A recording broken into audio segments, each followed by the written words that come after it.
नमस्कार दोस्तों, स्वागत है आपका स्टेनो गुरुजी चैनल में। दोस्तों आज की वीडियो हम लोग प्रैक्टिस करने वाले 90 शब्द प्रति मिनट की स्पीड से डिक्टेशन का यहाँ पे अभ्यास करेंगे। तो सभी को डिक्टेशन लिखना है, रीडिंग करना है, उसके बाद ट्रांसक्राइब करना है। वीडियो पसंद आए तो वीडियो को लाइक कर देना। चैनल पर पहली बार आए तो सब्सक्राइब करके नोटिफिकेशन बेल ऑन रखना, जिससे इंपॉर्टेंट वीडियो आपसे मिस ना हो। इसका पीडीएफ आपको हमारे टेलीग्राम पर मिल जाएगा, लिंक वीडियो के डिस्क्रिप्शन में दिया गया। वीडियो पसंद आए तो लाइक कर देना। इसके अलावा अगर आप डेली डिक्टेशन चाहते हैं तो आप चाहें तो चैनल का मेंबरशिप ले सकते हैं, हमारे पेड ग्रुप को ज्वाइन कर सकते हैं। अधिक जानकारी के लिए आप हमें मेल कर सकते हैं। हमारी मेल आईडी है studyforstenographer@gmail.com। तो ज़्यादा समय न लेते हुए चलिए स्टार्ट करते हैं। Ready, 5 second, start. सभापति महोदय, ये शब्द मेरे नहीं हैं बल्कि राष्ट्रपिता के हैं। जो लोग आज सरकार में बैठे हुए हैं, क्या वे अपने दिल में सोचेंगे कि यह देशद्रोह शब्द बालकों को अंग्रेजी पढ़ाने के लिए राष्ट्रपिता का कहा हुआ है? आज 54 वर्ष देश को स्वतंत्र हुए हो गए हैं, लेकिन राष्ट्रपिता की इस बात पर आज तक ध्यान नहीं दिया गया है।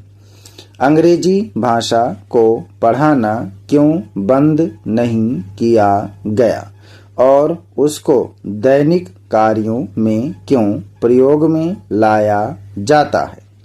मैं इस बात को कई बार इस सदन में कह चुका हूँ और मैंने इस विधान परिषद की नियमावली में 1 वर्ष पहले एक संशोधन भी रखा था, लेकिन मेरा दुर्भाग्य है कि वह संशोधन वर्ष भर से इस सदन में प्रस्तुत नहीं हो सका। मेरी अपनी राय है कि कम से कम दैनिक कार्यों के लिए यदि सरकार अंग्रेजी भाषा पर बंधन लगा दे तो बहुत अच्छा हो और जो यह अनुशासनहीनता है वह भी समाप्त हो जाए। सभापति महोदय, जैसा कि मेरे मित्र ने कहा, लड़कों के माता-पिता अंग्रेजी का प्रयोग करते हैं और उनके शिक्षक भी उसका प्रयोग करते हैं, फिर बालकों पर उसका प्रभाव क्यों नहीं पड़ेगा? मैं उनसे सहमत हूँ कि बालकों में नकल करने की आदत होती है, जैसा वे अपने बड़ों को करते देखते हैं वैसा ही वे करते हैं। अगर हम कोई बुरा काम करेंगे तो उसका प्रभाव बालकों पर अवश्य पड़ेगा। आप देखेंगे कि जिस मनोवृत्ति के माता-पिता और शिक्षक होते हैं, उसी प्रकार के बालक भी होते हैं। हम दूसरों को तो परामर्श दे देते हैं, लेकिन स्वयं उस पर अनुपालन नहीं करते। इसके साथ ही साथ हमको शिक्षा प्रणाली की ओर भी ध्यान देना है। शिक्षा के जिन तरीकों को आजकल अपनाया जा रहा है वे वास्तव में लाभकारी नहीं हैं।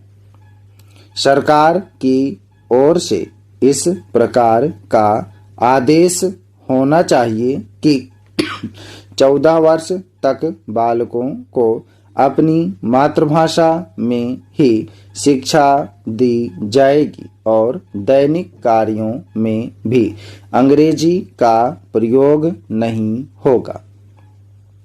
इस प्रस्ताव में अनेक महत्वपूर्ण बातों की ओर ध्यान दिलाया गया है। मैं समझता हूँ कि जब माननीय मंत्री जी इसका उत्तर देंगे तो कह देंगे कि हम बहुत सी बातों पर कार्यान्वयन कर रहे हैं, लेकिन मैं समझता हूं कि उन पर कोई कार्यान्वयन नहीं हो रहा है। सभापति महोदय, आज हमारे देश में जो ऊपर से लेकर नीचे तक शिक्षा दी जा रही है, उसमें व्यवस्था ही एक कारण है, जिसकी वजह से शिक्षा का स्तर गिरता जा रहा है। मेरा अपना विचार है कि जो शिक्षा प्रणाली है और जिस रूप में शिक्षा दी जा रही है, वही अनुशासनहीनता का भी कारण है। अपने देश और प्रदेश में हर एक की अपनी अपनी भाषा है और वह बालक जो इस देश में पैदा हुआ है, जो अपनी मातृभाषा की गोद में पला है, उसको यदि अपनी मातृभाषा में ही शिक्षा दी जाए तो मेरा विचार है कि शिक्षा का स्तर ठीक हो सकता है।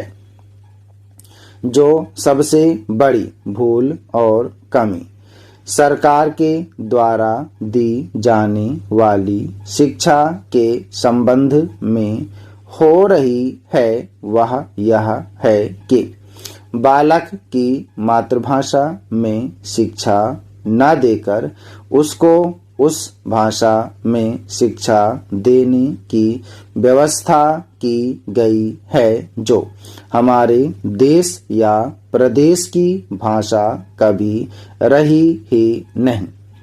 मेरा अभिप्राय विदेशी भाषा अंग्रेजी से है।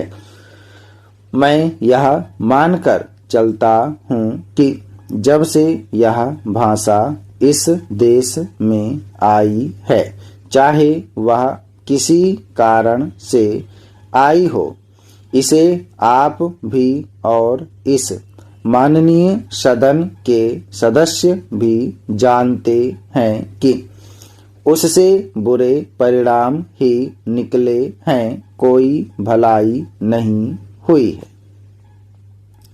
इस देश को जो हानि हुई है, वह किसी से छिपी नहीं है। हम देख रहे हैं कि हमारे यहाँ जितना फैशन बढ़ रहा है और जितनी वेशभूषा बिगड़ रही है, वह सब अंग्रेजी भाषा के ही कारण है। जिस समय यहाँ पर अंग्रेजों का राज्य था, प्रायः यह देखने को मिलता था कि वे लोग जो विशेषकर के किसी न किसी तरह से सरकारी पक्ष के ही होते थे, अंग्रेजों से मिलने के लिए जाते समय अंग्रेजी वेशभूषा का ही प्रयोग करते थे।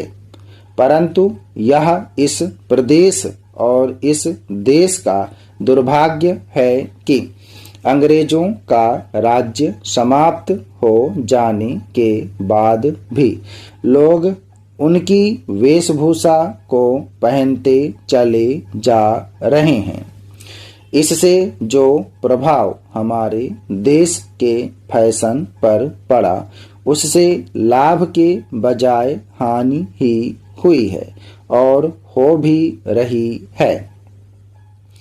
मेरा ऐसा विचार है कि अंग्रेजी वेशभूषा से इस देश को बहुत हानि हुई है। भारत की गौरवपूर्ण सभ्यता और संस्कृति के संरक्षण पर पर्याप्त ध्यान देने की आवश्यकता है।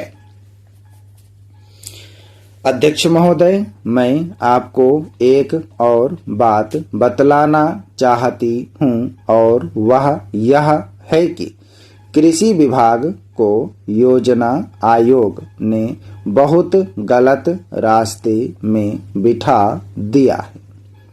उन लोगों के पास लड़ने के लिए दम नहीं है और देश में खाद्यान्न का उत्पादन बढ़ाने के लिए जो योजनाएं चाहिए और उनके लिए जो धनराशि चाहिए वे उनको पूरी तरह संस्वीकृत नहीं करा पाते हैं।